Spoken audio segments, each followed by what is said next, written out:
the baby implants in the fallopian tube, right? That's an ectopic pregnancy, right? Correct, yeah. So then, as the baby then grows, it then puts the fallopian tube at risk of rupture. Yeah. Right, which would then put the mother's life at risk. Right. Yeah. So it's like a 99% chance. Yeah. So as far as going in and like not removing the fallopian tube, in order to save the life of the mother, yeah, that unintentionally may result in the death of the child. Most of the time, like 90% of the time, the baby dies. Well, yeah, I mean, obviously when they do that. Right, but that's not, you're not wanting that. Yeah. Right. That's not, you're trying to save as many of the lives as you can. Right, yeah. And the baby's in a position where there's not a way to save the baby's life. Yeah. So you're doing what you can to save the life of the mother, and it unintentionally causes the death of the child. Okay. Yeah, So that's not it's a really good question, and I think that the main issue is when you talk about look, there's a baby in a fallopian tube, and so we have now 2 lives at risk, right? Yeah. And so like you're showing a really good heart to show concern for the mother, to say, look, she could die and the baby could die. Yeah. So you got to do something to get in the way to preserve life. It's like one life or 2. Exactly. And so like we would say that your instinct, your desire is right on. You're thinking about the preservation of life. Right. So the whole thing over that question is the preservation of life, right? So what's interesting is that, and you probably know this, being a college campus, you may have heard these sorts of things, 98% of all abortions, statistically, consistently, are at will. I want to kill the baby. It's in the way. I don't want this in my life. Whatever the reason is, it's at will. It's with forethought. I know what I'm doing, and I want to end this pregnancy. Right. Yeah. So what tends to happen is there's an emotional argument used to sort of prop up the right to kill your baby, and that is, well, what about rape, incest, life of the mother? Yeah. And so you're bringing up the life of the mother one, which actually is one of the lowest parts of the 2%, life of the mother. The rape and incest one can be answered very easily. If she's raped, we would say that we shouldn't give capital punishment to the baby. We should give it to the rapist. So what we should be doing is pursuing a justice system that deals with a very heavy hand with the rapist and coming alongside the woman and the baby to preserve their lives and to support them. But we shouldn't be giving capital punishment and executing the baby. I have friends who are the products of rape, and they are lovely and amazing people, and they would argue that they're glad that their life wasn't taken as a result of the crime of their father. So what we would say is the second point is incest. Very small number of abortions are because of the state of thing of incest. But again, in the case of incest, I also have friends that are the products of incest, and I don't think we should kill them. And it's a terrible thing, for sure. But we shouldn't now say, okay, some terrible thing has been done, let's do something worse and kill the baby. The last thing is the one you brought up, and that's life of the mother. What's amazing about the time that we live in is that the instances where the life of the mother is truly at risk, where something has to be done, where someone comes in to mediate very aggressively, are so infinitesimally small. 1 in 52 is a Coptic. Well, in terms of and oftentimes the ectopic pregnancies and complications of pregnancies just work themselves out as natural miscarriages and those sorts of things. But you bring a fantastic point. What do you do when it's actually a situation where the life of the mother is truly at risk? And in that case, what we're trying to do is work for the preservation of life, and we're trying to see 2 patients. We have the baby and the mother. And it's similar to a situation where you say there's a car hanging off of a cliff, right? You've got 3 seconds to preserve life. You can only ultimately save one. What do you do in that case? Let them both fall off? No. You preserve the life that you can. So what you're referring to with an ectopic pregnancy complication is a rescue operation. And those rescue operations happen at hospitals with doctors who are working towards the preservation of life, not the willful, unjustified taking of human life. Okay. So just to put it in more personal terms, my wife has had a number of miscarriages. One of them almost, thank you. One of them was a molar pregnancy where we had twins, and then there's like basically cancer, and it eats up the babies instantly. And we heard the heartbeats, and then we came back, and then while doing the ultrasound, it was, okay, they both died. And your life is now at risk if we allow this to stay inside you. So she had to go to the hospital to essentially get a procedure that is similar to an abortion on already dead babies to preserve her life. But where did she go? Not to Planned Parenthood. You have to go to a new place, because that's what I heard, is that for like ectopic pregnancies, women couldn't not not get it removed until it already bursted their fallopian tube. Like they literally couldn't because of it's banned in Texas, so they weren't able to. They had to wait until they got hurt. That's a fiction. It's a mischaracterization of the. Like I'll give you an example. My name's Jeff, by the way. I'm a pastor. This is Bradley. Well, we've been working to get bills of equal protection for all human beings from fertilization. Same as you, the baby in the womb gets the same. And we've been doing that across the country. And in some of the states we've worked in, when we've even gotten it to the floor to be voted on, some of the arguments being used against the bill sounded like that. They said this will make women who have miscarriages criminals. And it's a complete fiction. Something that's a natural occurrence. It's a painful experience having a miscarriage. It's not something someone has to be sought for justice, right? It's a horrible, sad thing. If we're working towards a bill of equal protection for all human beings in a state, it has nothing to do with miscarriages, natural occurrences that are tragic. It has nothing to do with saving a life if a woman's life is truly in danger, which again, this is a very small number where it actually is something where the doctors have to actually try to preserve life, some life. Right. We're just looking to have equal protection for every human being from fertilization. Okay. You know, we've been here so many times in history, and you're familiar with this, so I'm not trying to educate you on this, but just in the last 200 years, you have the instance in Germany where you had a class of people that drew a circle around themselves and said, we will be protected, we will live, but this class of people over here, they're parasites. It looks like a human being, but it's really a Jew. And so we can abuse them, we can put them in concentration camps. They can feel pain though. Like some babies, I agree, like if it gets to the point where they can feel pain, they kind of like, even though if they don't always understand what's going on, if they can feel pain, I don't want to hurt something if they can feel pain, but I feel like when it's to the point where it's like right at fertilization, it can't feel any pain yet. It'd be the same thing as like stepping on a clump of dead skin cells at that point. So can I just respond to that? Just yeah. Okay. So because oftentimes, do you know, even I would say it's very terrible argumentation from pro-lifers.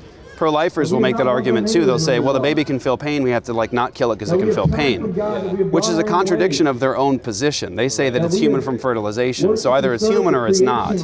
Pain capable is interesting because I don't think that you wouldn't reason this way if say a guy, wherever the nearest hospital is here, this place is ginormous, if a guy walked into a hospital locally here and all of the patients that are in comas right now and can't feel pain or respond to pain, if he went in and killed them and said, well, Your Honor, they couldn't feel any pain, so it's not. People in comas can feel pain. They just can't express it sometimes. A baby at that level or can't physically feel pain. Like there's no mechanism to allow it to feel pain.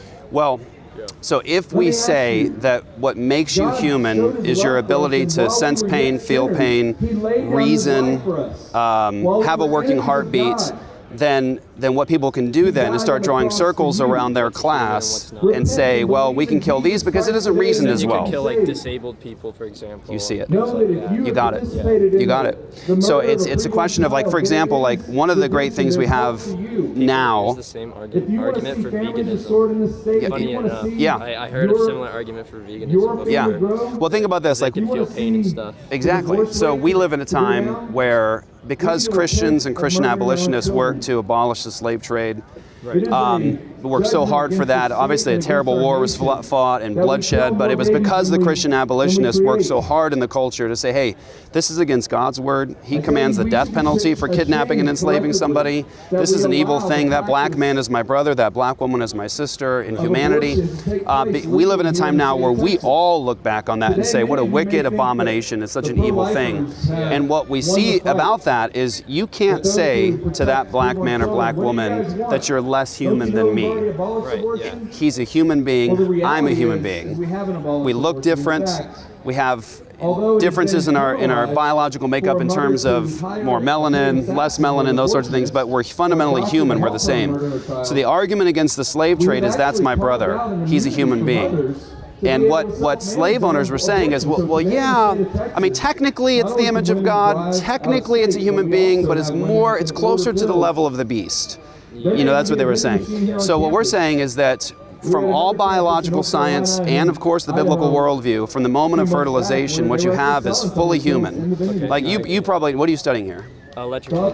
Okay, so you've had to take some biology courses at some point. Not really. No science? Okay. Well, like physics and math, but not like Well, all biological science testifies irrefutably that from the very moment of fertilization, you and I are the human beings that we are now. We were then. I mean, the whole DNA code, everything about you is mapped out at the very instant of fertilization. Right, yeah. The only difference from that point to today is a difference of degree, like size. I agree with you about like the definition of what if it's a human right from fertilization. That makes sense to me. I just think the only thing that's different in my mind is how moral it is to kill it at different stages as it grows. I feel like, because I'm not Christian. I grew up Christian, but I'm not Christian anymore. But so I feel like killing a human, I feel like it's bad in all cases. But I feel like it's like varying levels of bad. Again, still like depending on how formed it is and how long it is, especially those who are like all involved, like the rape cases you were saying. Like, Yeah. I agree that the baby shouldn't be like punished for the sins of the father. Right. But there's some points where it's like a 13-year-old girl unconsensually gets raped. So now she has to have a baby she didn't want or ask for. It's an awful thing. So it kind of hurts her, and the baby could be early on enough that if you killed it, it would be immoral to kill a human, but it wouldn't feel any pain, and it doesn't have a brain yet, doesn't have any memory, so it wouldn't even know that it was being killed or that it was going to become something or anything. Yeah, you seem to have a very caring heart, So, and so I'll point this out to you. You're worried about the 13-year-old girl who was a victim of rape. Right, like I think it's bad to kill an infant at all. Like I agree with that. Especially, it's bad to kill humans. I just feel like there comes a point to where like it's more logical to kill in specific cases where it can't feel much pain versus the other person that can feel a lot of pain and has to live and understand, know all of that for the rest of their life. Two things I'll say to you, and again, you seem to have a very caring heart, so I think you'll probably be able to embrace this easily. Okay. The first thing is the girl who's 13 who is raped. That resonates with me very deeply because that's very close to me in my life. I know someone that I love very dearly where that happened to, so it means a lot to me to hear that. But she's a victim. What we shouldn't say is that we have one victim, now let's create two. What we should say is this is a fallen world, there's evil that happens in this world, we need to support the victim and go after the perpetrator, but not create a second victim. In your scenario, we would create now not just one scenario of victimhood, but now a second that actually ends in death. So that would be But I was saying but one more point on that, just hang on to your point, I don't want you to forget it. I forget my points. Oh, sorry, I'm going to forget mine too. So, the next thing is the argumentation of well, if we allow this life to grow and to actually be birthed, it's going to create complications and difficulties for other life. And those complications are going to be so disastrous that it'd be better to end this life to protect these lives.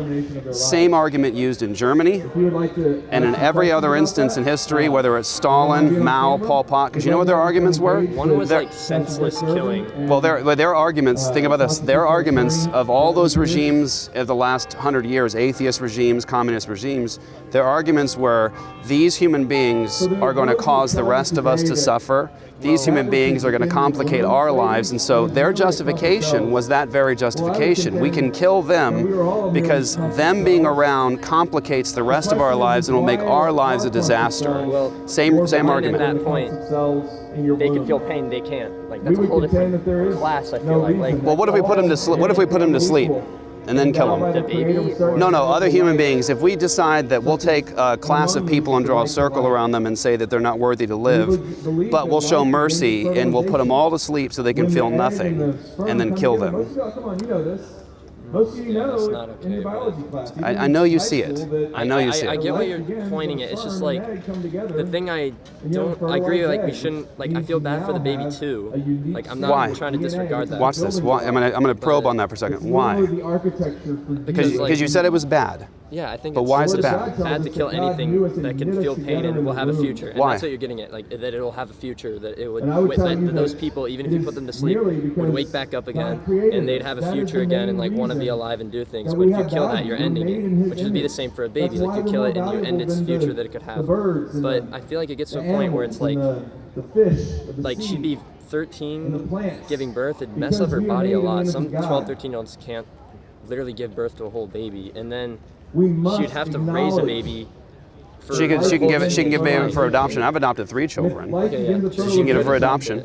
Then all that's But left it is could when hurt do her. we actually But protect if it life? doesn't Right, hurt but what we her, don't want to Do we do really is protect say, life? Is one life sweetie, more you're a valuable than victim, another merely so now because let's, the in this mother whole horrible wants that life? situation, let's create another What if the mother victim. doesn't want her born child? And what we want to do in a situation like that, say, look, this is a terrible, fallen, evil world. Evil things What if the happen. father Evil is a men coward and do won't evil things. But what we care don't for want to his do child? is take a situation where there was a Should he crime be allowed to and a abandon his tremendous child, evil, murder and now his child, create more evil for out it, of that. What we ought to do is say, torture his okay, girlfriend or coerce you're a her victim. Let's into protect the murdering her victim. child? Let's love the victim. Let's No, come we around the believe that victim. Let's anyone support that the victim. conspires Let's go after the perpetrator, and let's not execute the child and create a and the second shedding of victim. innocent blood into the Right? And one more thing I want to point out to you. You mentioned that you were raised in a Christian home, but you're no longer a professing Christian, right? No, yeah, Okay. not So what I want to point out to you is you seem like a very gentle soul, and like you haven't been able to shake your Christianity loose.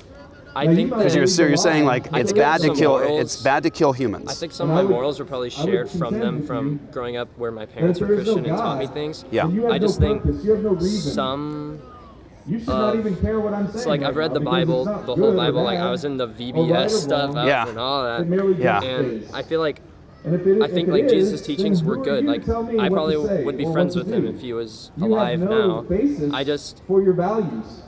it takes like scientific evidence and things like that for me to believe in things No, in very there is a like God, kind of my black friend, and white. Like Good. conscience bears my witness. dad, like I would always argue back and The forth Bible with says him that the because fool says in I'd always the be heart like, there but is what no proof do you God. have?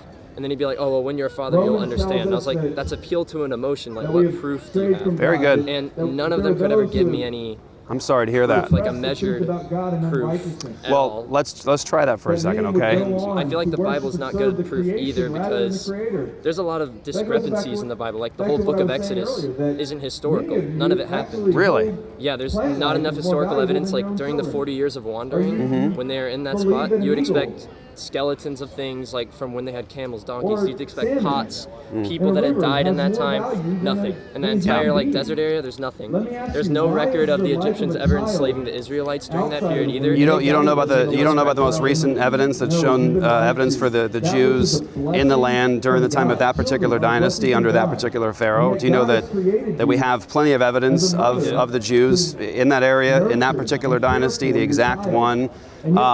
So yeah, if you send me your email, I'll give you tons of information on that. But I want to say something. Your instinct to say I want proof, it better be true, is actually a Christian belief. And I'm sorry that you didn't get that from your dad. I'm sure he's well-intentioned and he loved you, he loved Jesus, but that's not how Christians should reason. You shouldn't just base your faith upon blind, stupid faith. You have to believe things because they're true, and that comports with the Christian worldview. So I'm going to point something out to you. But isn't there faith? Like the Oh, whole for point is, sure. like, you believe.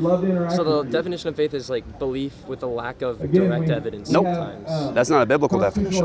Okay, what's the biblical definition? Well, the word for faith is trust in. Now, I would say you have faith too, right now, even as maybe an atheist or agnostic. I would say I'm atheist, but I'm open-minded to learning something if it's Good. true. Like, I'm not going to Good. be closed-minded. But you do have faith, right? But I would argue as an atheist that your faith is actually the opposite of what you say you want. Your faith is actually a blind faith. Why is any life Can I give you 1 point to show that? Okay. Okay, just think about this. So we've been standing here for the last 20 minutes or wow, so, really? maybe. I hope I'm not making you too late. We've been standing here for the last 20 minutes. Have you at any point in the last 20 minutes been fearful, or has it crossed your mind that at some point you might just float away? No, because Newton did a very rigorous mathematical proof of the law of gravitation. Einstein did his Einstein field equations to show the curvature of space-time creates gravity. Very good. And we can measure this force repeatedly with experiments, Yep. with numbers and everything. We can examine the universe that we're in and see the laws. We can see the laws that are in place. No, I'm gonna press a little further to show your faith. I've never experienced it either. I've never had a spiritual experience ever in my life. Yeah. I've had people say that. My mom claims to have spiritual experiences. No proof though. And Well, let's get to that. My point was, and I'm gonna let you challenge it. Okay. Yeah. I would argue that you can't have science apart from the biblical worldview. Science is impossible in your worldview. And here's how I'm going to point to it. Because all of science is based upon induction or the uniformity in nature. Now, this is not something that you have to have a Christian tell you. You can do Bertrand Russell, one of the most famous atheists in history. David Hume, Scottish skeptic. We're not talking about Christians here. You can look at a number of modern physicists, atheists, agnostics referring to the problem of the uniformity in nature. And that is that in all of our past experience, nature was uniform. In order to test things scientifically, you have to know that nature is uniform. Those laws you referred to have to be real, they have to be in place, and we have to be able to depend upon them in the future. So here's my question to you as an atheist. If God is not there, and this universe is the random result of evolutionary processes, if you and I, our ancestors were bacteria, and we got here through blind, purposeless forces, so you have to ask this question. I'm a scientific man, I want proof, I want to believe it's true, I have to be able to see it, touch it, test it. Is this a fine-tuning argument? No. It actually goes, it's deeper than that. Because you can't even talk about fine-tuning without the uniformity of nature. So what I'm saying What do you is mean by the uniformity of nature? that the future will be like the past. That the future will be like the past? Yeah, for example, and what I meant was, I try to use a very rudimentary example. We've been standing here and we've assumed the whole time that gravity is going to hold us down like it did in the past. True. Okay, but we have to be able to justify that claim. Okay. If this universe is random, unguided, no purpose, there is no God governing it, how do you justify an appeal to the uniformity in nature? Because you don't know that the next 5 seconds will be like the past. You don't know that. Time and chance acting on matter doesn't create uniformity. But how would God invoke uniformity versus just natural laws and quantum fields interacting with each other? Okay, so again, why would there need to be a mystical being looking at? Well, I'm not talking about a mystical being. I'm talking about a God who is known, who's actually condescended and walked among us and revealed himself to us. So what I'm saying is that in order for you to do the science that you should do, let me give you this encouragement. Oxford, Cambridge, Yale, Harvard, all of those institutions for the last couple of hundred years, what were they? Christian institutions. Yeah, but I want to hear what you're saying. So I'm saying the science that we've had, the big explosion in modern science we've had, without question, came from it grew out of a Christian worldview. Why? Because Christians believe in a God who governs the universe, and the universe is law-like. It's coherent. We can study it, we can see the mechanisms, and we can depend upon the future being like the past. What I'm saying is that you have to live by blind faith about when you walk away from this conversation and you're walking to your next class or to go to get something to eat, every step is a step of blind faith because you don't know that the laws of the universe are going to be the same 5 seconds from now as they were in the past. Here's my point. As an atheist, you have no justification for the principle of induction, that the future will be like the past. You have to live by faith. Okay, so basically you're saying that because God is real, we know that the cosmological constants will not change in 5 seconds. Because we have God and His revelation, we know who He is. God has told us about Himself and how He governs the universe. So I have faith in this God who sustains all things and carries everything to its intended destination. I believe in a universe that is law-like and can be clocked and depended upon because I have a God who actually governs the universe. The laws of the universe. Whenever He does a miracle, He's temporarily changing laws. Miracles aren't problems for me, they're problems for you. What does that mean? What I mean is, in a Christian worldview where you have a law-like universe with a God who governs it and a uniform creation, when God does something peculiar and now all of a sudden, wait, that's not supposed to be that way. This universe is law-like. It's not supposed to happen like this. Right. Miracles are weird things for me. But for you, Because you can change it if you for want. you live in a universe with time and chance acting on matter. It's all chaos. There's no laws in this universe that can be depended upon. So miracles aren't strange in your worldview. Connecting laws that are really just pattern recognition of measuring stuff over and over again that obeys a formula. So you think it's just patterns and it's not a law? It's just patterns that somehow emerge to us. But So you think about that. Oh, wait, no, you're on a Can I good say point. something? Absolutely, you're on a good point, No, 'cause though. I'm gonna forget. So, Okay, sorry. You're basically saying that the reasons we know that the cosmological constants, thus like the deducted laws of our universe, will stay uniform because God created this universe, so it's uniform under Him. We have a meaningful justification to appeal to laws in the universe at all. Can I say something? Sure, yeah. So, but the difference between what you're saying is chaos as in how things evolved is not chaos according to the laws of physics. It's all explainable within the laws of physics, just chaotic processes within these laws, versus you're trying to say like a different type of chaos than I'm saying. No, I'm saying that there is, all you have is chaos. All you have is Chaos within the laws of physics. Well, yes. you're referring again to laws as though they're real like- things. It's like a molecules in a can. If you shake them up, knowing the position of one of those molecules is probabilistic. It's chaotic. We wouldn't know, but they all obey the same physical laws. Physical that we laws. fully know. Right. and How do you know those understand. physical laws will be the same 5 seconds from now? You don't have a God who governs the universe. You have a universe that came from nothing. You have time and chance acting on matter. You don't know that things aren't going to switch. Also, where is the law of, say, 2? The number 2. Where is that? Have you ever seen it? Real analysis. Someone did a proof on like what actual numbers are according to the So- real number axis. So if I took a piece of paper right now and I wrote 2 plus 2 equals 4. Okay, is that an expression of a law in the universe? I guess so. Okay, so where does that law exist? Sorry, It's okay, I know. Where does that law exist? Is it on the paper I wrote it on?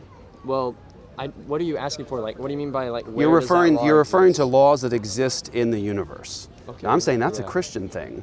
How is that? Because in your worldview as an atheist, you don't have a God who governs the universe, who makes the universe intelligible, who sustains it. You're saying like what's creating these laws since these laws are here?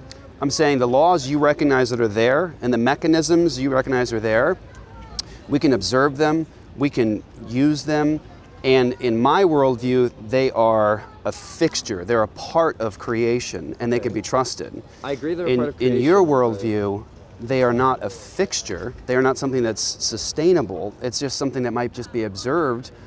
And when I brought up the arithmetic, the math problem, if I wrote 2 plus 2 equals 4 on a piece of paper, Right, yeah. and I say, is this true? Someone says, yes. I say, is this a law in nature? Yes. And then I tear it up and throw it away. Have I destroyed the law of 2 plus 2 equals 4? No, it's still there. Where does it exist? Through pattern recognition of the universe. Is like it just human minds that recognized it? That's a good question, but that's like a whole philosophical question that Right, not it- even Christians Oh, yeah, really no. or anyone can answer. Oh, we're answering it now. Yeah, but like, We're answering it now. Dude. So I'll give you an example of how this works out. So Christian worldview says the law of 2 plus 2 equals 4 is a real law. It reflects the thinking of God. It's coherent. It's part of it says the part earth of was made creation. in 7 days, dude. Like the Bible says a lot of shit that's not true, right? Well, the earth is created in 6 days, is what Scripture teaches.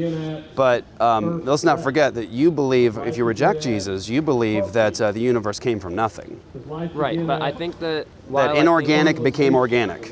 yeah, I think that How do you get to that magical configuration? You were just mentioning miracles. quantum fluctuations have been proven to create something from nothing. You mentioned before miracles. due to the Casimir You mentioned effect. miracles. There you go. You mentioned miracles, Yeah. but you believe in miracles too. If it's raining, I might need deletion. Sorry, man. It's okay. You believe in miracles too. Sorry. I don't like pictures. It's of me. okay. Yeah. You believe in miracles though. You believe that inorganic matter became organic. You believe that fish became philosophers. Well, you believe that Or something inorganic came can from become nothing. organic according to laws. Well, it has a low probability. I'll give you that. If you extrapolate it over In like what instance? trillions Where of can you? Where cases, you said you believe it things could based happen. upon evidence. Right. In yeah. what? Where's your evidence? Because you say you believe it. So where's your evidence that inorganic matter becomes organic? there's a 60s. In the 60s, I think scientists did things where they were shooting electric charges in like a thermovault, and by adding certain chemicals, they were able to create like. So what do they have to do? What do they have to do? Like that. Okay, I'm gonna be honest. I agree that there's no direct proof where like I could point here and say, oh yeah, this is where. So you believe it by faith, right? Became organic. No, I believe it by logical probability. Faith. Like, I'm basically saying, which one has a higher probability that these natural scientific laws created something, even if it's a low probability, or a mystical being that I have no proof for? I don't believe in a created mystical something. being. Okay, like I'm not trying to disrespect. No, I don't take it as things, disrespect. like, I'm trying to help you see. It's not a mystical being. He is though. It's not a mystical being. It's not an unknown being. It's a God who's revealed Himself, Why who's don't I spoken know to him or us. seen him? Well, you've heard His message, but you reject it. And I would say that your rejection of the message of Jesus is not based upon evidence. No. I don't reject Jesus' message. I think a lot of the things he says about like empathy, morality, how to treat people is really good. But his message also was that if you don't come in repentance and faith to Him, that you're going to die in your sins. I know. That's the only thing I'm like, well, shit, man. I know. Kind of twisting an arm behind my back. No, and I'm not trying to hurt you by saying that to you, but I'm saying that Jesus says you're either with me or you're against me. You can't take Him at love your neighbor as you love yourself, and then not listen to Him when He says that He's God in the flesh and He came to save His people from their sins.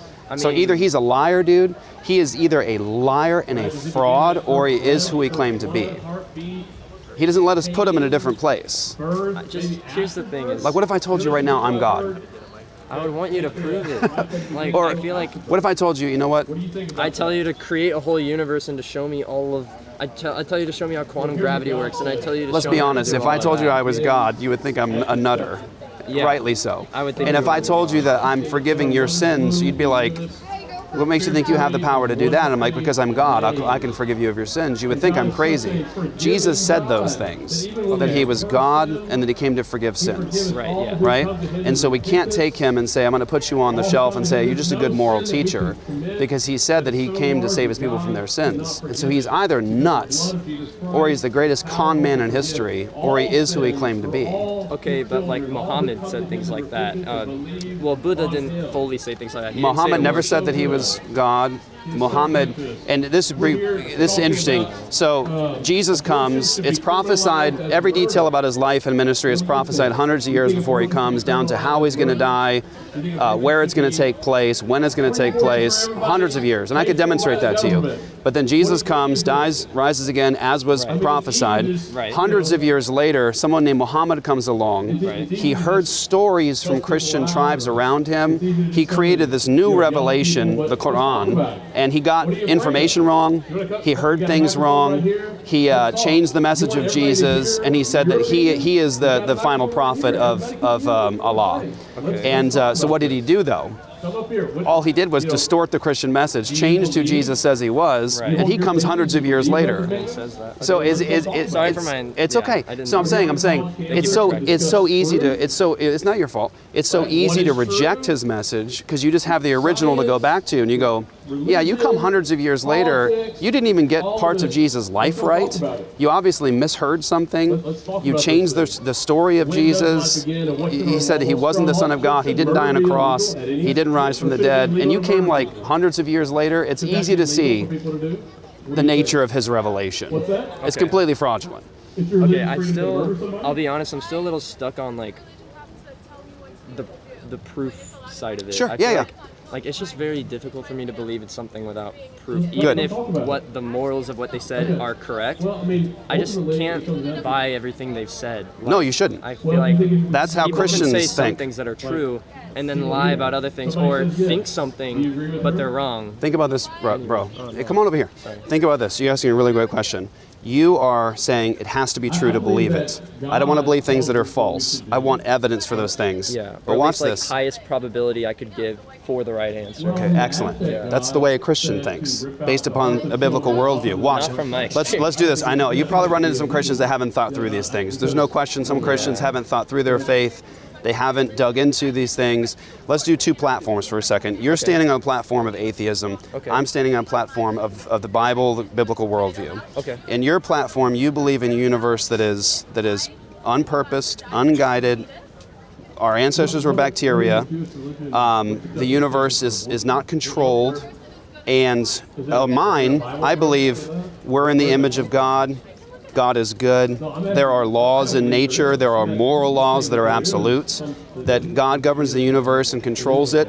And so we have a dependence upon the uniformity of nature. Can I add one thing? Sure. I do believe in laws of nature, but I don't believe that they are completely uniform and will never change. Like, there's been papers, for example, where they're saying that over the expansion of our universe as it's shrunk or expanded over time, these cosmological constants could possibly change, even creating like a natural selection of these constants where you'll create more chaotic universes with different constants where the universe could collapse or expand extremely rapidly, causing nothing and to think form. about, so you bring up a great point. Cosmological constants where it kind of creates a somewhat stable region where we could get things like stars, planets, and they ended up doing like a mathematical proof showing that there's about 1,000-ish sets out of trillions of sets of cosmological constants that could give rise to universes that have planets, stars, etc. So I do believe that there are laws of nature, but I'm open to the physical possibility of them changing at some point, either due to high energy, high space. But think about what you'd have to see. You and I would have to see a stable universe, a law-like universe, to understand what is no longer law-like and chaotic, or where things get wonky. Okay. You'd have to first have uniformity and the principle of induction to even study that, to say there's transformation or things are going awry. My point is that you are repeated measurement, but you're saying, my point though is when you say the only way to do experimentation is to have the uniformity in nature. You can't experiment, because if we can't depend upon the future being like the past, experimentation is a moot point. We could test if the future would be like the past pretty easily, How? Gravity brought me down, just like Very good. And so here's what Bertrand Russell. So you could test it over here's and over. Here's what Bertrand Russell would say to that. He's an atheist. He's one of your own prophets. Okay. I don't listen to what they say. I'm just making a point. This is not from my side. Okay.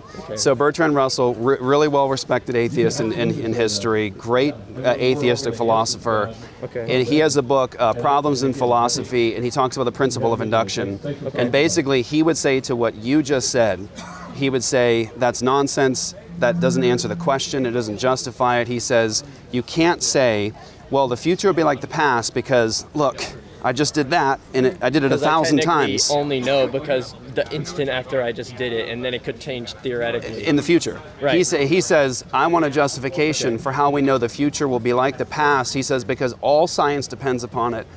All reasoning depends upon it. Sure. I do think that, yes, technically, there's some infinitesimal probability that could happen, and I technically don't have 100% certainty, but if you were to calculate probability, you do it, measure it, do it, measure it, do it, measure it, and you divide it by the amount of times you did it with the amount of times this occurred, you get 99 basically infinite nines, basically 100% for every time You're you making a great argument for the uniformity in nature. So I feel like, while I agree that I can't always 100% know the uniformity as 100% constant, I can approximate it as, it's 99 infinite nines %. Do you know what you're doing? Constant, right? You're making the argument for the uniformity in nature, that there's laws in nature, we can depend upon the future being like the past. I can run tests and say, probability here with laws here is going to look like this.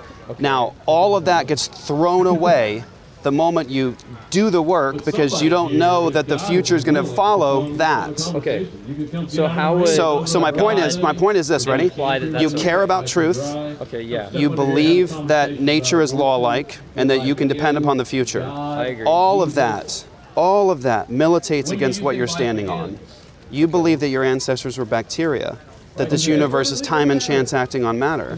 Human beings, listen to this, human beings in the worldview you've adopted are nothing more than protoplasm. We are just the same results of evolutionary processes as these rocks. There's no difference in terms of meaning or dignity and value between the human being and that. Meaning's very subjective. I like things I can measure or know are there. I could have the same life as you, and I'd have no meaning from it, and you could live the same life as me and have no meaning. Well, I'm talking about ultimate meaning, not my own subjective perception. Like for example, you made a good point. Here's probably what would I answer it is you said, I think it's wrong to kill a human. Yeah. Okay. I agree. But humans do kill humans. Yeah. But you and I know that we can't take a human's life unjustified. Right. Yeah. That's an ultimate above all of us.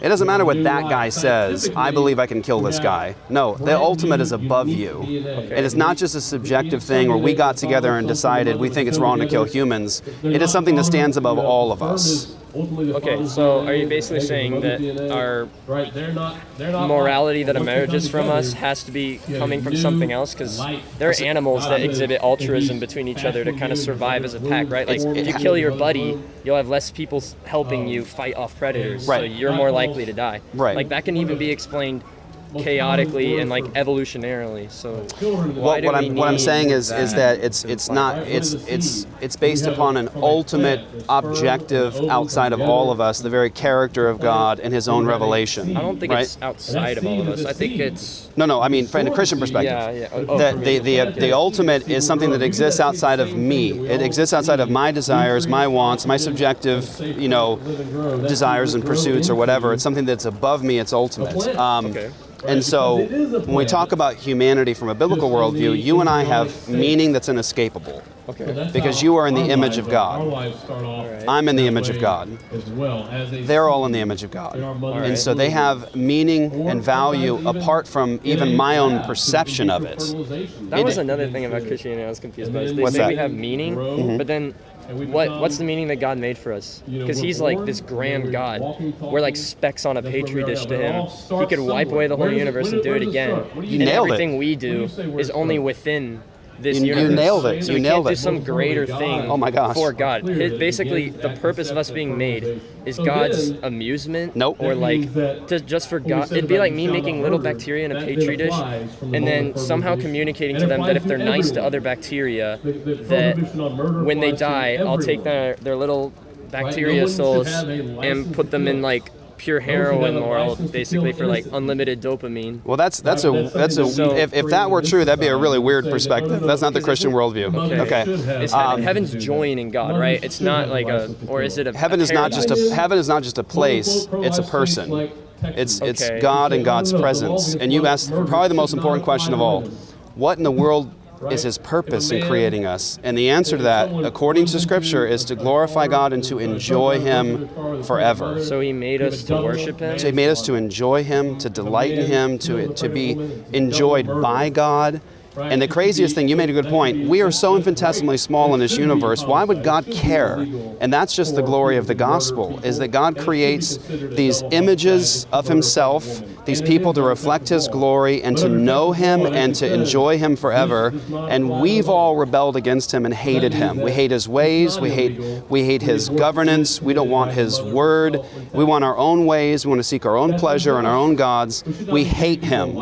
And though we deserve to be punished by Him, He condescends in the person of Christ and lives the life that we've failed, dies a death that we deserve for our rebellion, and then He conquers our greatest enemy, death, and He gives the free gift of eternal life and peace with Him through faith in Christ, so we can know God and enjoy Him forever. Why would the creator of this insane universe care about little specks on a petri dish? That's what's so mind-boggling about the gospel.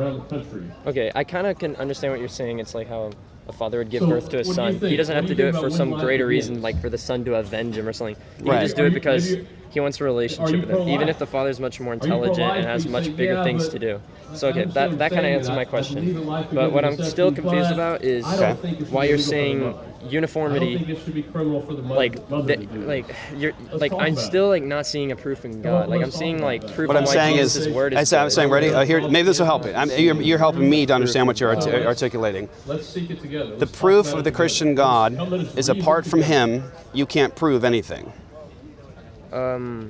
Wait, could you elaborate on that? Okay.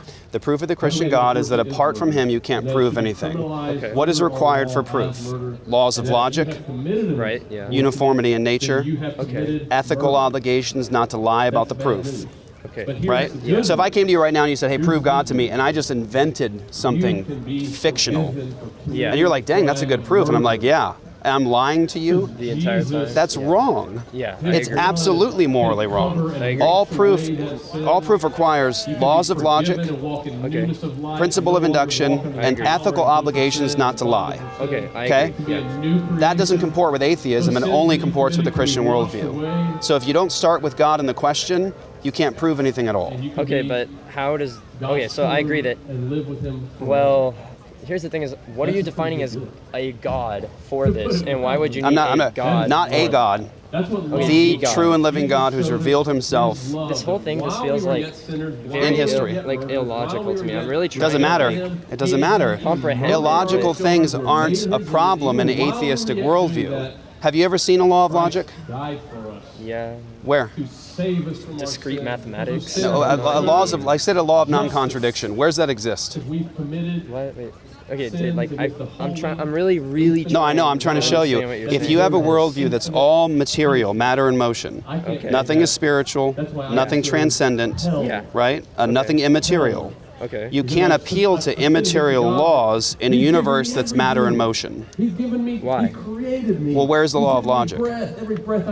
Dude, okay, I'm trying to make sense. It's very big, I know. But no, it's not very big. You're basically saying that unless we 100% know that nothing's going to change in the future. That's one aspect. That's these laws that we're using now. That's the uniformity in nature aspect, right? Okay.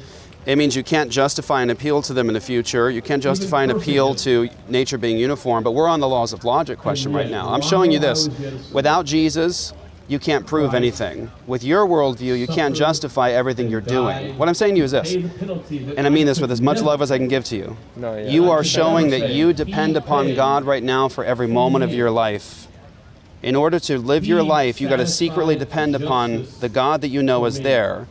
But yet you believe a worldview that totally rejects all of that. So wait, the uniformity... That's one aspect. Okay, so uniformity, that I know things will... Which I don't fully know. I just think logically that. And then you're saying the laws of logic, where do those come from? I don't have a good answer for that. But you depend upon it, don't you? I feel like you're just saying, and God made it. And no, you don't no, it's not that God. It's not the say just saying God made it. Like this is matter. Okay, I can touch this. You and I, made of matter. Okay, we get this. We can test this, observe this, all the rest. It's a material universe. If all that we have is a materialist universe, sorry, how is this dripping on us? Here, stand right here. Yeah. If all we have is a materialist universe, then how do we appeal to immaterial entities like laws of logic or laws of math? Where are those at? Somebody could say, watch, somebody could say to it, they could say... Well, wait, why do you need God to prove that I can use math for things to kind of deduct? If I have a Christian worldview, okay, God has spoken, He told us about Himself, His governance of the world, what He's like. The Christian worldview can actually justify laws of logic because it reflects the very thinking of God. As an example, God cannot lie. God cannot engage in logical contradiction. That's part of the biblical worldview. And so we base our belief that laws of logic are real, that they're sustainable, that they apply to me here and to somebody in Iceland. I feel like He does break kind of the laws of logic, in the sense of He can be in multiple places at once. He's omnipresent. Right. So, He can be He has all these features of Him that are very immaterial and very good. That's it. You nailed it. You nailed it. The Christian worldview has a justification for the immaterial. If you give Jesus up, you don't have a justification for immaterial. All you have is matter. Okay. You see? The Christian worldview has a basis for the immaterial. So you need something immaterial to have immaterial ideas such as logic so you could prove material things. You would need a basis to be able to appeal to the immaterial. Okay, so I agree with you there that you would need some immaterial thing to kind of build your logic from, to where you could have things like proofs and experiments. But I think I just really can't buy that the immaterial has to be the God of the Christians specifically, and I don't really see how in the Christian Bible it implies that just because logic exists, all these miracles happened, all these things happened, and the Christian God is... No, we're just doing this kind of piecemeal. I'm just touching kind of each point at a time. So basically just God is real because of these immaterial No, we're laws, saying because God is, we can have a justification for immaterial laws like laws of logic. We can have a justification for the uniformity in nature. We can have a justification for absolute moral obligations and ethical obligations to each other. So wait, what was your immaterial like how could logic come from God? Could you explain that to me? Yeah, Sorry, so I just don't know. no, it's okay. So because we have the revelation of God, God's walked among us, He's spoken to us, Okay. we have a meaningful worldview and justification to believe in immaterial entities like laws of logic. Because we have a basis for the immaterial and the material. We have a basis for laws of all kinds. And so, again, in order to demonstrate the laws of logic, you have to have a worldview that comports with the laws of logic. So one thing people have tried, like atheists have said, dang, this is a difficult one. Atheists have admitted. I'm still not proven on your first axiom, if you would be like, you're saying like, okay, logic is an immaterial idea that we've conjectured to kind of make sense of the world. No, I'm saying it's bigger and it's more profound than that. You're saying since it's immaterial, it must come from something that's absolute, can't lie, and is immaterial for this to be true? That's an aspect of the conversation. What I'm saying is, it's not just something that we've thought of with our human minds, right? So like if somebody said, how do you know that? Here's because we appeal to it all the time and build bridges because of it. So if somebody said the laws of logic, we've just sort of come up with these laws in our minds, that means that somebody could just create another version of logic that says, go ahead and contradict yourself. It's okay to contradict yourself. That's the law of logic. If it's just a part of human minds and our brain gas, then it's just invented and it's not law-like. If it's just a part of the human brain inventing things, logic is discovered from patterns in nature. Logic is something human beings just have innately. It's something that human beings recognize as embedded in nature, or reflects the very thinking of God. Okay, I can agree that we find it embedded in and nature. It's not something that we just invented in our own minds. Otherwise, you and I could create our own versions of laws of logic. Well, no, because even things like animals show logic at times. Very good. I feel like they reflect the very thinking of the Creator. It's not yeah, chaotic. Aren't the people of God, right? It just reflects that animals show, of course, a special creative aspect to them, that they are even themselves dependent upon a created order that acts a certain way.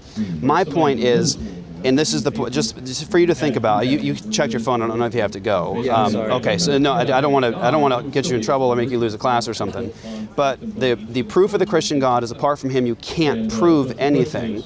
Proof requires logical consistency, laws of logic. It requires the uniformity in nature, and it requires an ethical obligation to tell the truth. If you believe that you live in a universe that came from nothing, your ancestors were fish, and that there are no ultimates above any of us, and there's nothing is guided, you have to depend upon Jesus every day of your life to want proof. I don't see either of those, that we came from fish and that the universe came from nothing. Do you believe that? I don't see those as absolutes, right? Like, I just think that, like, if I use kind of the, like, laws that I understand and know, what has the highest probability of occurring? And then I kind of just am like, okay, maybe I'll believe something like this, and then until a theory of quantum gravity and a theory of, like, you want to believe things that are only true. Yeah, I at least want to attempt to. Welcome to the Christian worldview. Okay, but what did Jesus say? Jesus said his claim. True if it's Christian. No. Here, I'm saying that in order for you to have truth, you have to have Jesus. Okay. Jesus says, "I am the way, the truth, and the life." And so that's the claim of Jesus, that He is the truth. Said that. Like, lots of people have said, "I'm the truth. I'm right." Are you talking exactly? Very, very good. So why you nailed. Actually, that's better than I said it to you earlier. When you talk about drinking the Kool-Aid and the guy who leads a bunch of people to their death in Jonestown, or you talk about David Koresh, you're talking about two men that did claim to be God. Yeah, and they're wrong, obviously. Right, so did Jesus. Okay, yeah. So Jesus is either a fraud and a con man like them, or He is the Lord of glory and He is the truth. Okay, this is That's true. all I'm asking you to do, is to think about Jesus in that way. Okay, I think that the things He said were helpful and can help people and are How about the fact that He said that He was God and that we would be condemned and go to hell if we didn't trust in Him? I honestly think that maybe he grew up, like, with his rabbi studies in the temple, that's what they taught him for so long, that Although he thought that. The rabbis were angry that he called himself God. They tried to stone him for calling himself God. I feel like it's higher probability that he was a very, like, wise and emotionally kind man, but maybe a little mistaken about what he was here to do versus that he was genuinely a god. Mistaken. It'd be bad to be mistaken. I feel like Well, Jesus, according to you, was the descendant of fish. It's not wrong for a descendant of fish to be mistaken about anything. Who cares? Okay, but according to, Who cares? to me, you are too. So what? Wait, Our what are you ancestors saying? were bacteria. Wait, so what? I'm pressing on your atheism. Okay. If our ancestors were bacteria, Okay.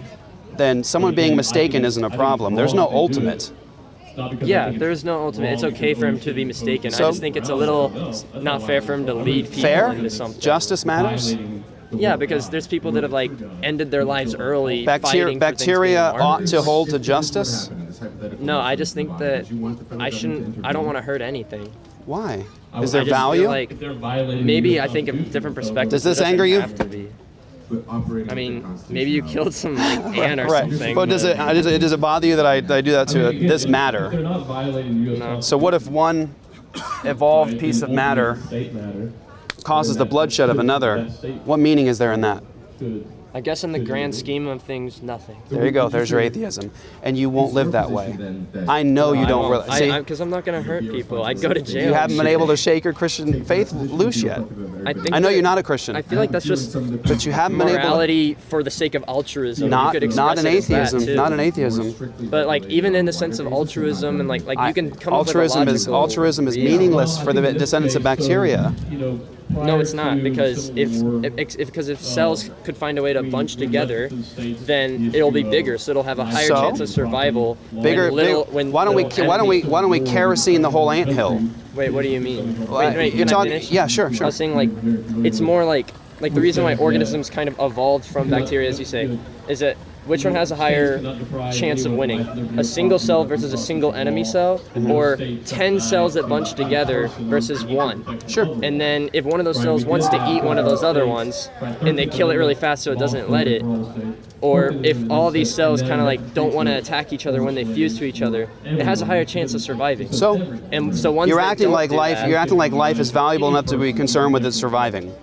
But your worldview is purposeless maybe time we and just chance think acting it's on matter. surviving. It's I just think we just think surviving stuff. is good because So? Why? it was good for us back There's a then. lot of people that think But- that we should not allow other humans to survive. Yeah, I've seen people like that. I honestly don't know. Is it wrong?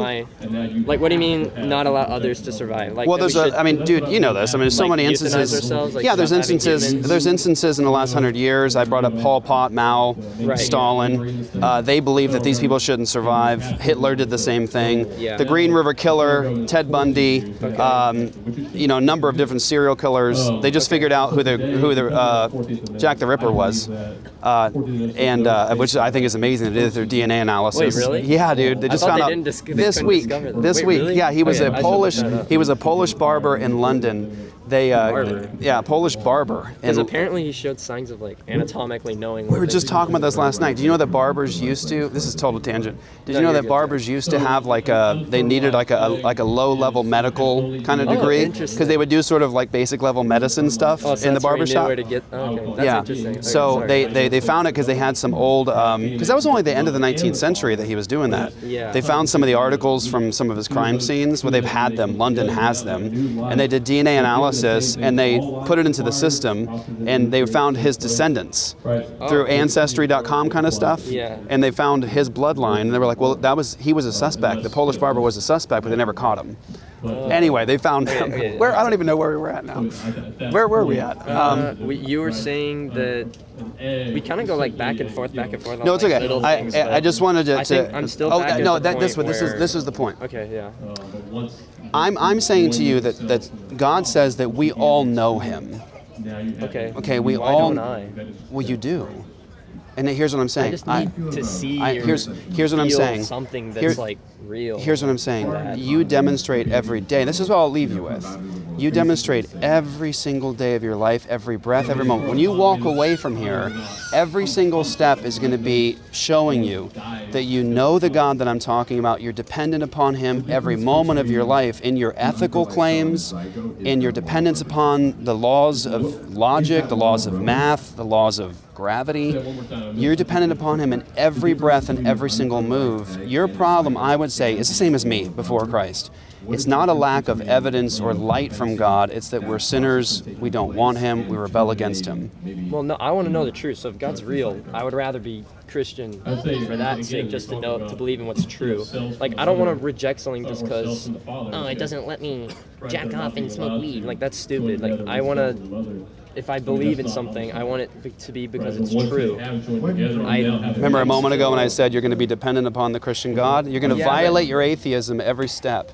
That's not an atheist talking. Like, I feel like you keep saying things, but it's not connecting in my brain. I know. You're, like, saying something, and then you're just saying, that's not atheism. A mark of God. That's not atheism. Why is that a mark of God? And you go, because it's a mark of God. No, that's not what I said. That would be circular reasoning, and that's not what I'm saying. Okay. And that would be a problem. Say it like the whole thing again. Like the proofs of like what, like I get it, uniformity, laws of logic, and ethical obligations, absolutes. Okay, so if I can explain ethical obligation by altruism, and then but you can't.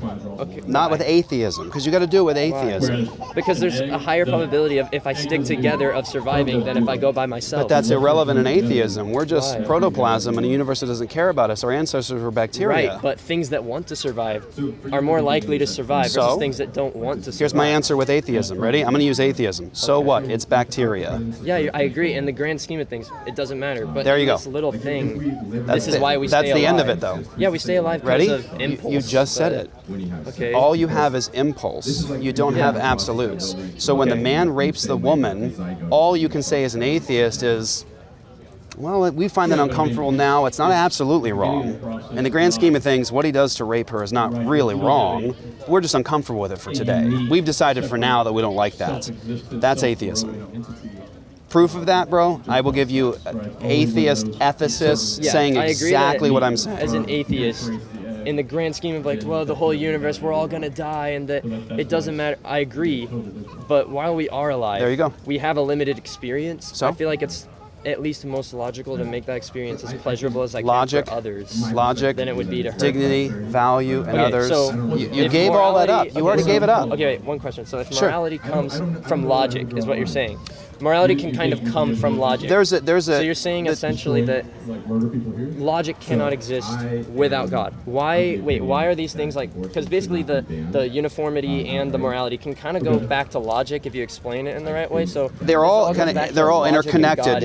It's all interconnected. Like, so why do I need logic to believe? Like, why do I need God to have logic? Or to, you need to be able to because you need to be able to justify, provide a meaningful justification, something that provides the preconditions necessary to make it intelligible. You have to be able to justify an appeal to immaterial, invariant, unchanging laws that exist. You can't do that in atheism. That's gone. And wait, why are you saying that that's gone because of atheism? Because if you believe in a naturalistic materialist worldview, you believe that all that exists is matter. If all that exists is matter, then immaterial laws don't exist. Okay, I agree that there's not a current like understanding. So you live by faith. I agree that the probability of some mechanism that invokes these laws, that I don't fully know what invokes these laws. So you live by faith. See? It kind of feels like. But see, I don't live by blind faith. You're living by blind faith. I live in a faith that is rooted in truth, facts, history, God condescending, walking among us, His Word. My worldview can account for all of your experience. Every experience you have every day shows that you know the God that I'm talking about. The problem is our sin and our rebellion. Never seen, heard any miracle, never had any revelation, never had Him talk to me. I was praying every day, trying to believe in God, heard nothing, saw nothing. And then I feel like the more I learn, the more I just see that everything can be explained without Him. And I get that you're trying to say, like, sorry, I'm trying to think of what I'm trying to say. It's okay. Hey, can I exchange information with you? I don't know if I'm comfortable. I'll give you my number. You can text me, call me if you want, and we can continue the conversation in the future. I'll just give you my number. You don't have to, or I'll give you my email address. How about that? Sure, I'll give you my email address, and you can message me. We can continue the conversation. Just think about what I said, and then, yeah, sure. Sorry. No. You don't apologize for anything. I understand what you mean by that because I believe in logic, it's it contradicts your commitments and your worldview. You have to live contradicting your commitments and worldview every moment you step in this world. Wait, why again? Because logic is... I just feel like it's not... Couple things. Ready? To show that you know the God that I'm talking about and you're depending on him. And I don't mean this as an insult. This is a problem for all of us before Christ. Yeah, I just You're gonna walk away from here. That you just did one right there. I want to know the truth. Yeah. Descendants of bacteria don't need to know the truth. The truth doesn't matter in a world like that. But you're gonna walk away what from do you here. mean the descendants of bacteria? Bacteria don't. Descendants like Right. us Yeah. do. We have Yeah. impulses Yeah. to do things. Right. like Yeah. learn Just things. you're evolved pond scum. Yeah. Right. In a I universe guess, that doesn't yeah. care about you, with no ultimates above us. Okay. Yeah. Nothing matters. But you're going to Okay, sure. walk away for the rest of the day living like that's not true. You're going to respect. You're probably going to respect and love women. You're going to show courtesy. You're going to show manners. You're going to act like other human beings have value and dignity. If you left here and you saw someone drive their car on the side of the road and get hurt, I bet this gentle soul that you are, you would run up to them and try to help them. Yeah. Acting like they have some value or something. You're going to walk depending upon the uniformity of nature. You're going to walk like reason matters, that ethical obligations are ultimate, but you can't live that way consistently as an atheist. Let me. I just put it in there. Okay, thank you, man. Mm-hmm. So I think I get what you're saying. Okay. That because everything is chaotic, because God wasn't making it, overall, it's for no purpose. Nothing matters. So then nothing matters. I agree.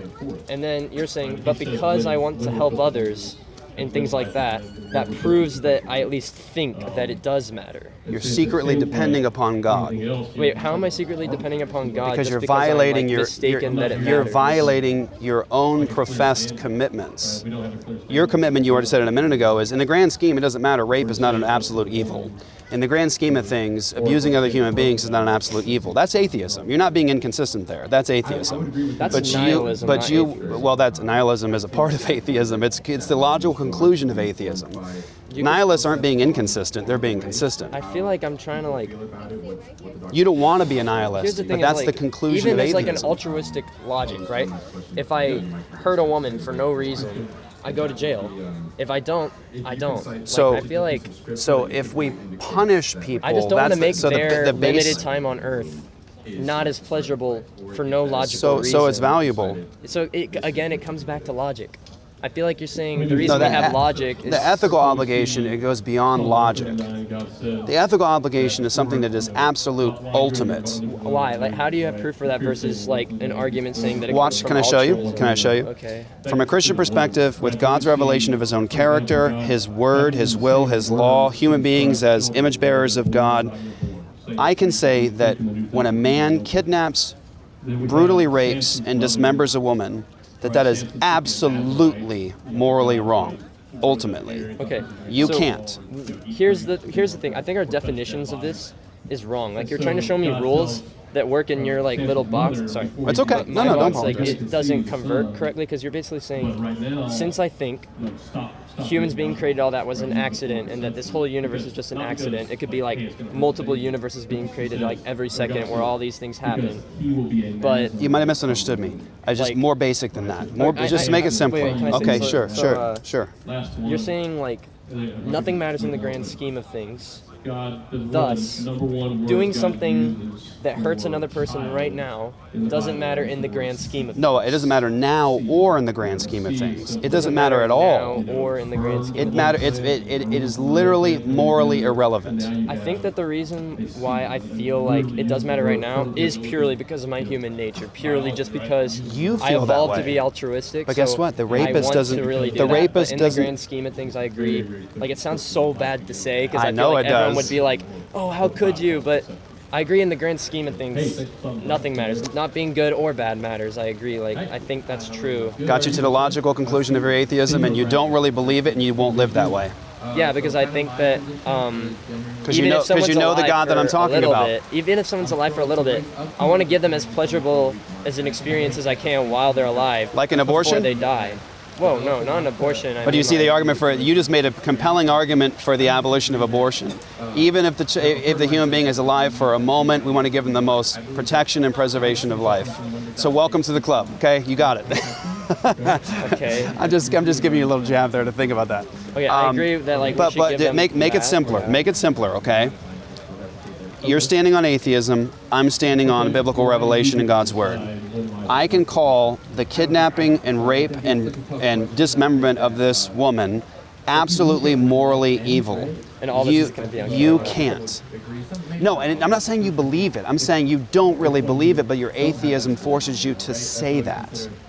I don't think it forces me to say that. I think if we use like a purely logical brain, it doesn't matter. But then he doesn't agree right with you, now, though. I feel like Remember because of that- our altruism and things Remember, like that, atheist. it's okay. Remember the rapist doesn't agree with you in your altruism. Yeah, he doesn't agree with me. Right, and his perspective Okay. is no more or less valuable than yours because you're both just the descendants of bacteria in a universe that doesn't care about you. There's no justice above any of us. Only sky above us. Okay, but That's it. What if God wasn't real? Like in this new case, what if God wasn't real? Would you still think it's wrong to kill things? I If feel like God, I if still God would wasn't, think it's if God wrong. wasn't who He claims to be, then I would believe with all atheist ethicists that have talked about this question, they would say, I'll give you Dawkins. Dawkins says, because of his atheistic perspective and neo-Darwinian evolution and all the rest, he says there is no good, no evil, only blind and pitiless indifference. All right, But yeah, I even agree. Dawkins doesn't live like that. Right, He because- says that with his atheism, but he He has won't. altruistic Because impulses. he knows the God he's that evolved to try to because he survive. knows the God that I'm talking about. What? He was raised in the context of a Christian worldview too. When he in Oxford, crazy thing about Dawkins, in Oxford, when Dawkins would walk to his classroom, he had to come underneath a little edifice that said, "Wonderful are the works of the Lord," right? Because that was a Christian institution that developed all this amazing stuff in our world, like science and law and the practice of law and all justice and all those things, literature, art, beauty, all that stuff, Christian worldview stuff, right? So he has to say one thing with his atheism, but live like a Christian every day of his life, just like you're going to do when you walk away from here. Okay, so like, I Okay, agree you need that- to turn to Christ in faith for forgiveness and It salvation. just feels like a stretch a little bit. Like, I agree, like, yes, according to atheism, everything's like blind and meaningless, and in the grand scheme of things, it won't mean anything. Amen. And then, right now, yes, while in the grand scheme it may not matter, I just feel like If it doesn't matter in the grand scheme, to me it doesn't matter matters. now. But to me it matters, I feel like even if there's not like, yes, like a math reason saying I have to treat someone okay, I You just live feel by like, faith. I You guess- live by the same blind faith you were accusing your dad of. Well, the thing is that, like, And I know you weren't trying to insult him. You were It's saying it altruism. bothered you. like if there's a species and they don't want to kill people, they're going to survive. They're going to grow. But then ready- if there's a species that's okay with killing each other, they're going to slowly die out. So what? Right, in the grand scheme of things, I agree. Doesn't matter. Then it doesn't matter But- now. Okay, yes, it doesn't matter, but I'm saying, like, the reason why we have altruism right now is because millions of years ago, it was beneficial for us to survive. And yes, while there's not a meaning to survive, if some things don't want to survive, they'll die. If some things kind of want to survive, Just they'll survive because sometimes. something It still can, like, benefits be all logic ready out. just because something benefits by surviving doesn't mean that we ought to have things survive. Right, You're but our brain ascribing chemistry has evolved to now fuel this impulse to do that. Yeah, and So so even though yeah, so that's what not you really what you true, believe our impulse in our right. brain. So what you're forces us talking to about feel is like chemical this. reactions inside the brain that evolved from fish. No, not Mean something? Okay, I guess. I agree that in the grand scheme they don't matter. They don't but matter now either. I have an impulse. Now watch, brother, as you leave I'm really here. confused. When I you know. try to Watch, even say watch it. as you leave here. You're gonna live every step, every moment, every Could you breath. send me like a written source of Sure. what you're trying to say? Yeah, I sent you my I email. feel like I have to like read it because I'm Take really no. We trying can. to understand. I'm not. what I'm you're not. saying. It's I'm not making trying to sense. put this on you now, so you have to answer those questions now. Or, I mean, I want you to know Jesus and to be Yeah. forgiven and to know Him and be at peace with God. But I'm not expecting you to somehow like give all the answers and responses on the spot. Email me. Let's talk. Okay. Okay. Okay. What's your name again? Oliver. Oliver. Jeff. Nice to meet you. It was a real pleasure talking to you, man. Okay, Seriously. Thank you.